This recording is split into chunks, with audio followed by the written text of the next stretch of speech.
Haunting Adeline, chapter 21, the manipulator. আমি রেগে আছি। ছোটবেলায় নানি এক ভয়ানক স্বাদের ইস্টু বানাতেন। সে ইস্টুর গন্ধ ছিল যেন ডাস্টবিনে আগুন লেগেছে, আর স্বাদ ছিল আরও খারাপ। এখন আমার মেজাজও ঠিক সেই ইস্টুর মতোই বাজে। আমি ওর নামও জানি না। আমি হাত দিয়ে মুখ ঢেকে গজগজ করি। দায়া আসার পর থেকে হাতগুলো আমার মুখ থেকে সরছেই না। ওকে স্বীকার করেছি যে সে আবার জোর করে ঢুকে পড়েছিল, তবে আসল ঘটনাটা এখনও বলিনি, সাহস পাইনি। দায়া ধৈর্য ধরে অপেক্ষা করছে, বুঝতে পারছে আমি কিছু লুকাচ্ছি, কিছু ভয়ঙ্কর আর লজ্জার, যা আমি থামাতে পারছি না মনে করতে। তুমি ওর সাথে সেক্স করেছো, তাই না? দায়া শান্তভাবে বলে। আমার চোখ বড় হয়ে যায়। আমি হাত সরিয়ে ওর দিকে রেগে তাকাই। না, আমি ওর সাথে সেক্স করিনি। আমি গর্জে উঠি, যেন ও অসম্ভব কিছু বলেছে, আর আমি সেটা করতে একদমই কাছাকাছি যাইনি। আমার গাল লাল হয়ে ওঠে, আর বাম চোখটা কাঁপে। মৃত্যু। দায়া জানে এটাই আমার সত্যি বলার চিহ্ন। তুমি করেছো। ও চিৎকার করে, চেয়ার থেকে উঠে দাঁড়ায়, চোখ বড় হয়ে যায়। করিনি, সত্যিই করিনি। আমি তাড়াতাড়ি বলি, ওর হাত ধরে ফেলি। কিন্তু কিছু একটা হয়েছিল। দায়া দীর্ঘশ্বাস ছেড়ে আবার চেয়ারে বসে পড়ে। রান্নাঘরের আইল্যান্ডের পাশে সরে গিয়ে মার্গারিটা হাতে নেয়। মুখে আতঙ্কের ছাপ নিয়ে বড় বড় করে 2 চুমুক খায়। তুমি ওর পেনিস? ও আন্দাজ করে, নাকের রিং নিয়ে খেলা করতে করতে। ওর কথার মাথায় যে দৃশ্যগুলো ভেসে ওঠে তাতে আমার রক্তচাপ বেড়ে যায়। আমি ঠোঁট কামড়ে মাথা নাড়ি, চোখে অপরাধের ছাপ স্পষ্ট। তাহলে ও তোমায় করেছে? আমি চুপ করে থাকি, চোখে অপরাধ বোধ জল জল করে। দায়ার মুখ হা হয়ে যায়, চোখ গোল হয়ে ওঠে। কি হলো এটা? ও চিৎকার করে। কাছে এসে চোখে চোখ রেখে বলে, এটা কি সম্মতিতে হয়েছিল? এখানেই আমি আটকে যাই, কারণ সেটা সম্মতিতে ছিল না। কিন্তু ও যদি তখন থামতো না, যদি ও জামা খুলে আমাকে করতো, আমি নিশ্চিতভাবে বলতে পারি না আমি ওকে থামাতাম কিনা, অথবা থামাতে চাইতাম কিনা। তবুও আমি মাথা নাড়ি না বলতে। দায়ার চোখে রাগের আগুন জ্বলে ওঠে। ওর ঠোঁট বেঁকিয়ে যায়। আমি ওর দিকে পিছিয়ে যাই। ওকে একটু ভয়ও লাগে। আমি ওর হাতে হাত রাখি। দায়া, এটা মানে প্রথমে সম্মতিতে ছিল না? শেষ কথাগুলো প্রশ্নের মতো শোনায়। স্বীকার করতে লজ্জা লাগে। ও চোখ মেলে তাকায়। প্রথমে মানে কি? ও এত ভালো ছিল যে তোমার মন বদলে গেল? আমি মুখ ঢেকে ফেলি, কিন্তু ও জোর করে হাত সরিয়ে নেয়। প্রায় নাক মুঠো করে মুখোমুখি হয়। তোমার চোখগুলো সুন্দর, আমি বলি। সব বল। ও গর্জে ওঠে। আমি চোখ বন্ধ করে দীর্ঘশ্বাস ফেলি। ও আমার আত্মা খেয়ে নিয়েছে দায়া, আর আমি মনে করি না ওটা এখন ফেরত পেয়েছি। দায়া পেছনে সরে যায়, চোখে অবাক দৃষ্টি।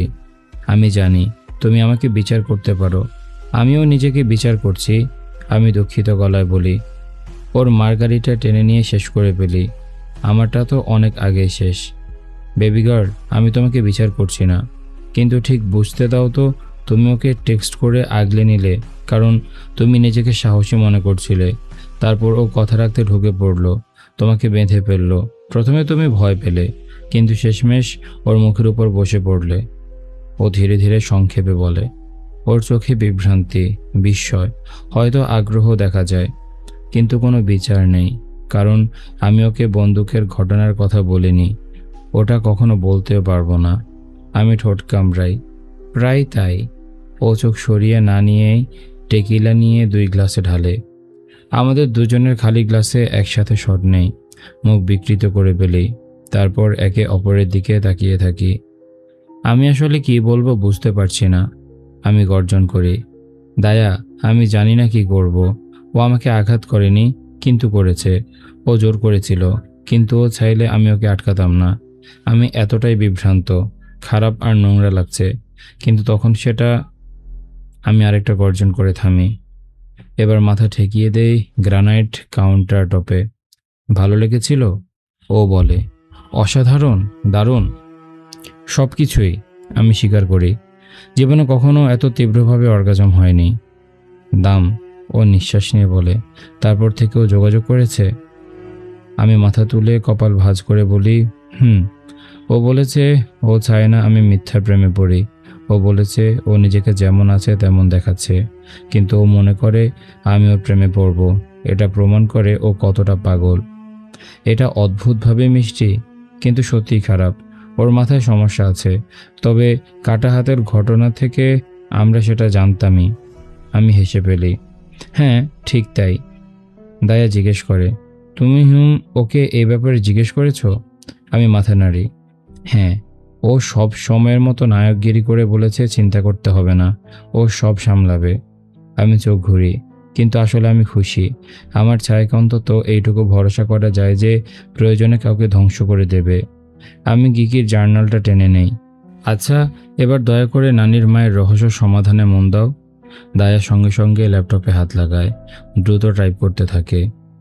গিগির মৃত্যুর সময় প্রায় 5টা 5 মিনিট ধরা হয়েছিল।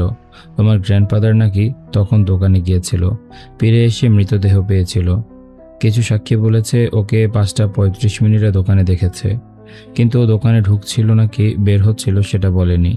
আমি মাথা নাড়ি। শেষের দিকে ডায়েরি এন্ট্রিতে গিগি আতঙ্কে লিখেছিল ও আসছে, কিন্তু ওকে তা বলেনি। রোনালদো না? দায়া কাঁধ ঝাঁকায়। কিন্তু ডায়েরিতে তো গিগি লিখেছিল জন আগ্রাসী হয়ে উঠেছিল এবং গিগি তাকে ছেড়ে দেবে বলেছিল, তাই না? আমি ভ্রু কুঁচকাই। হ্যাঁ, কিন্তু ও গিগিকে মারবে বলে মনে করি না। ও গিগিকে খুব ভালোবাসতো। স্টকারও তো গিগিকে ভালোবাসতো। দয়া আমার হাতে হাত রাখে।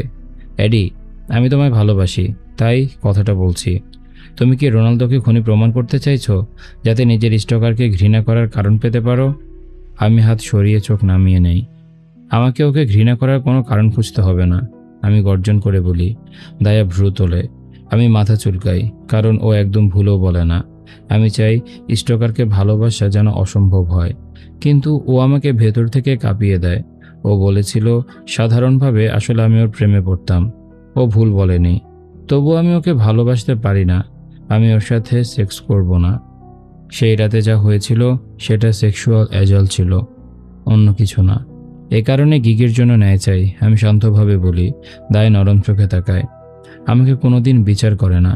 আমি কখনো গিগিকে দেখিনি, কিন্তু নানি ওকে অনেক ভালোবাসতো। আমি গিগের জন্য ন্যায় চাই, নানির জন্য। এতে দায় সন্তুষ্ট হয়।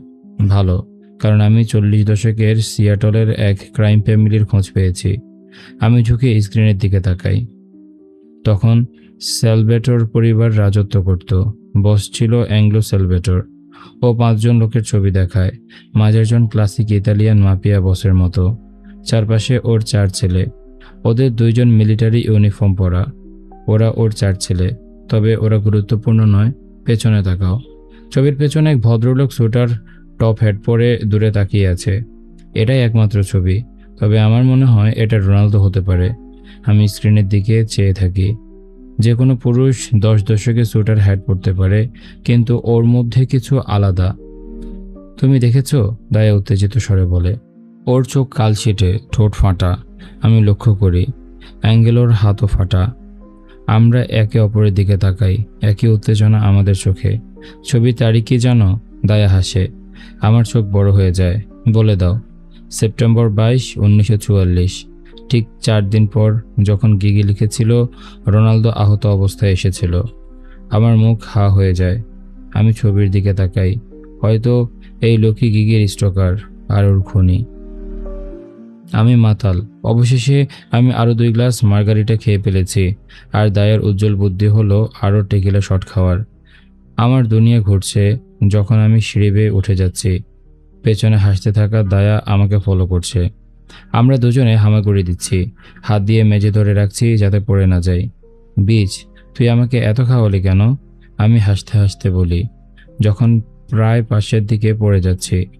আমার মনে হয়েছিল এটা একদম প্রপার হবে, যেহেতু আমার খুনের তদন্ত করছি।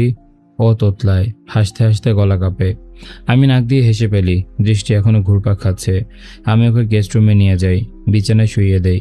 যদিও খুব একটা সাহায্য হয় না, কারণ ওর জিন্স খুলিয়ে দিতে গিয়ে দুবার আমাদের দুজনকে মেঝেতে ফেলে দেই। তোর জিন্স কিভাবে খুলবি? ও আমার প্যান্টের দিকে তাকিয়ে জিজ্ঞেস করে। আমি হাত নাড়ি, আমার স্টকার খুলে দেবে। আমি রিটোর্ট দেই। ও চোখ বড় বড় করে তাকায়, মুখে হাসি। যদি ও তোর মধ্যে ওর পিন ঢোকায়, রেকর্ড করে রাখিস, আমি পড়ে দেখতে চাই। এই মুহূর্তে আমার স্টকারের সাথে সেক্স করার আইডিয়াটা ভীষণ হাস্যকর মনে হচ্ছে। পরে হয়তো দুজনে এ নিয়ে আফসোস করব, যদি মনে থাকে তখন। আমরা স্কুল গার্লদের মতো হেসে উঠি। ওর হাসি আমাকে ওর রুম থেকে বের হওয়া পর্যন্ত ফলো করে। আমি দেয়ালে হেলে পড়তে পড়তে নিজের রুমে ঢুকে যাই।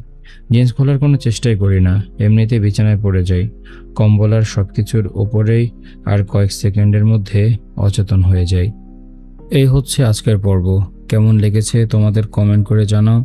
দেখা হচ্ছে পরের এপিসোডে, ততক্ষণ পর্যন্ত সবাই ভালো থাকো। আজকের মতো আমি তারিফ এখানে বিদায় নিচ্ছি।